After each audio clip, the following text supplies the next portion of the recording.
Welcome back नाज़रीन। हम गुफ्तगू करें हाफिज़ एहसान अहमद साहब से और आबिद ज़ुबैरी साहब से, और हम उनसे बात करें जो मिलिट्री कोर्ट्स के हवाले से सुप्रीम कोर्ट का फैसला आया। हाफिज़ साहब, आपने सुनी आबिद ज़ुबैरी साहब की बात, वो भी वो सवाल उठा रहे हैं सर कि अगर इतना ही सेटल्ड प्रिंसिपल था तो फिर क्यों APS के बाद भी मिलिट्री कोर्ट्स के लिए आईनी तरमीम करनी पड़ी और एक सनसेट क्लॉज भी डाला गया उनमें। देखें अरफा, जो 2014 के अंदर जो यानी कि जनवरी के अंदर वो 15 में अमेंडमेंट आई थी, मैं समझता हूँ कि वो ओवर एम्फेसाइज़ किया गया था उस सारे प्रोसेस को कि जी आप मिलिट्री कोर्ट्स की एक सनसेट क्लॉज उसके अंदर डाल दें। हालांकि सिविलियंस के जो मिलिट्री कोर्ट्स के अंदर ट्रायल थे वो तो 1972 से चल रहे थे, और उसके अंदर भी जब 2015 के अंदर उस अमेंडमेंट को जब चैलेंज करके पाकिस्तान की सुप्रीम कोर्ट ने किया तो उस वक्त भी जो पिछले ट्रायल से उनको ना उन्होंने इनवैलिडेट कहा, ना उन्होंने कहा कि वो फंडामेंटल राइट्स की वायलेशन है, ना उन्होंने कहा कि ड्यू प्रोसेस ऑफ लॉ की वायलेशंस है।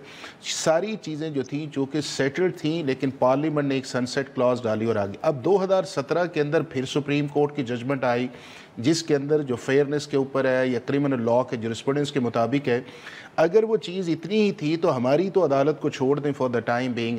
अगर दुनिया की इंटरनेशनल कोर्ट ऑफ जस्टिस है, दुनिया के इतने ममालिक के जज बैठते हैं और वो ये कहते हैं कि पाकिस्तान का जो क्रिमिनल जस्टिस सिस्टम के अंदर एक जो सेपरेट मैकेनिज़्म बना हुआ है जो नेशनल सिक्योरिटी के मैटर्स हैं, उसके लिए दुनिया के 40 ममालिक के अंदर मिलिट्री कोर्ट्स के अंदर सिविलियंस का ट्रायल होता है, उसको उन्होंने वैलिडेट किया उस जजमेंट के। और एक भी चीज़ ऐसी नहीं आई कि उस टेररिस्ट को जो इंडियन स्पॉन्सर्ड था उसको फेयरनेस नहीं मिली उस प्रोसेस के अंदर जो है, और हम इसको कलअदम कराते। एक एक चीज़ और एक एक लफ्ज़ जो है उस जजमेंट का पाकिस्तान की जो 2017 की थी उसको इंटरनेशनल कोर्ट ऑफ जस्टिस ने कहा। दूसरा उस चीज़ के अंदर है, जिस तरह मैंने कहा कि सेटल चीज़ें वो हैं कि अगर ये सेटल चीज़ें ना होती जिस तरह मैंने 52 साल के अंदर कहा है, तो क्या पाकिस्तान की सुप्रीम कोर्ट में वो आज तक ये मैटर नहीं गया था? उन्हें आर्टिकल 83A जो है जिसके अंदर इम्यूनिटी है, वो पाकिस्तान की सुप्रीम कोर्ट ने कभी अल्ट्रा वायरस किया? और ये जो चीज़ें हैं कि 1972 के अंदर केस तो 1975 में डिसाइड हुआ जब आपका 1973 का कॉन्स्टिट्यूशन आ गया और 270 आर्टिकल था कि जितने भी पिछले लॉज थे आपने उसको प्रोटेक्शन दी, और उसके बाद आपने 83A जो इनको वो किया।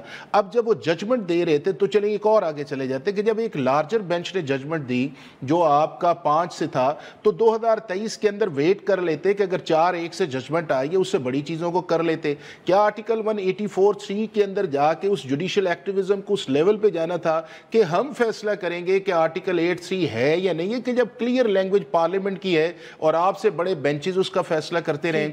और फाइनली उस चीज़ के अंदर आरफा ये है कि पाकिस्तान की सुप्रीम कोर्ट ने जो है, ये एक केस तो नहीं है आपके सामने आया ना, पिछले 10-12 साल के अंदर आप देखें कि इन्होंने री इन्वेंट करने की कोशिश की। यूसुफ रज़ा गिलानी का केस देख लें, नवाज शरीफ का पनामा केस देख लें, कहाँ लिखा हुआ है कॉन्स्टिट्यूशन के अंदर कि सुप्रीम कोर्ट जो है वो 184(3) के अंदर कर सकती है।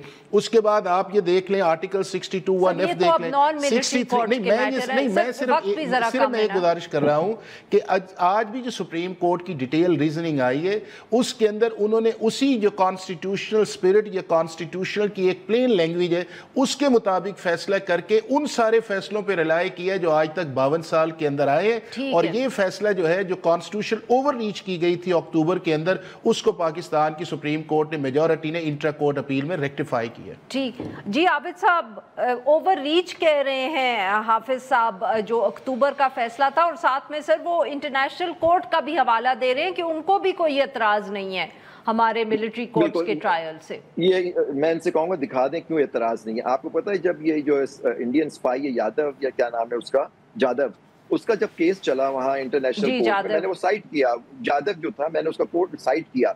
आपको याद होगा पेशावर के चीफ जस्टिस थे मरहूम वकार सेठ साहब, जब उन्होंने कलअदम करार दिया ये मिलिट्री कोर्ट के ट्रायल्स को और उन्होंने उसको होल्ड किया, उसकी अपील आज भी पेंडिंग है सुप्रीम कोर्ट में।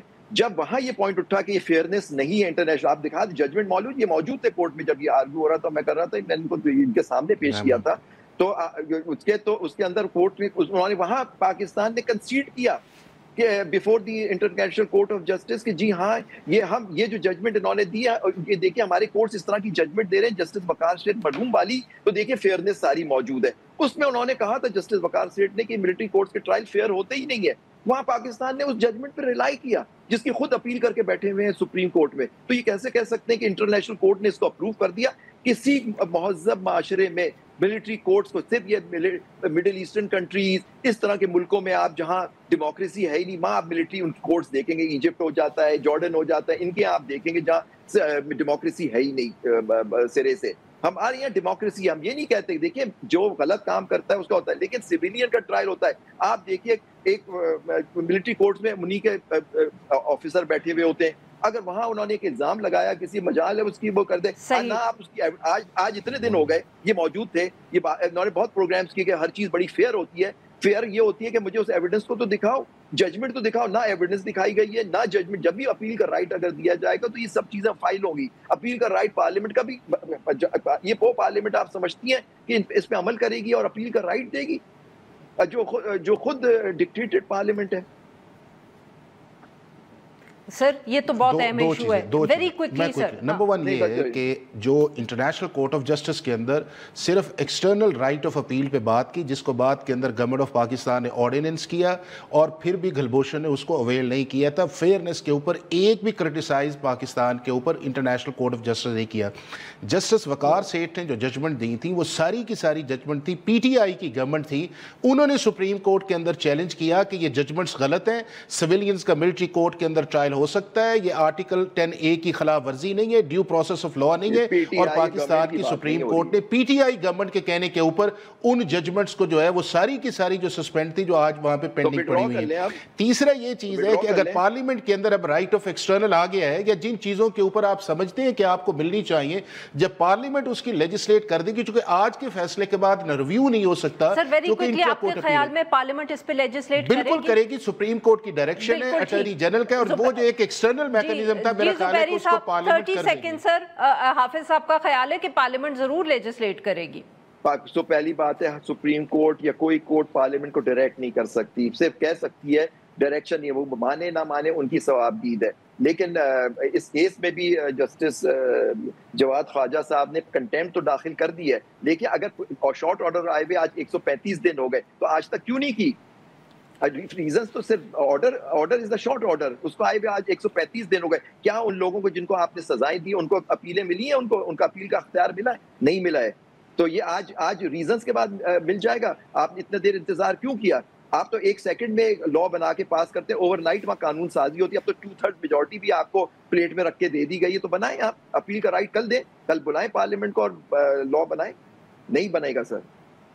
بہت بہت شکریہ ہمارے دو مہمانوں کا, انہوں نے یہ وقت نکالا. ناظرین یہاں پہ لیتے ہیں ایک چھوٹی سی بریک. جب ہم بریک سے واپس آئیں گے تو ہم بات کریں گے جو اس وقت یونائٹڈ نیشنز کا اجلاس جو ہے وہ نیو یارک میں جاری ہے, اور وہاں صدر ٹرمپ کی مسلمان ممالک کے جو صدور ہیں اور پرائم منسٹرز ہیں ان سے ملاقات ہوگی, جن میں شہباز شریف صاحب بھی ان سے ملاقات کریں گے.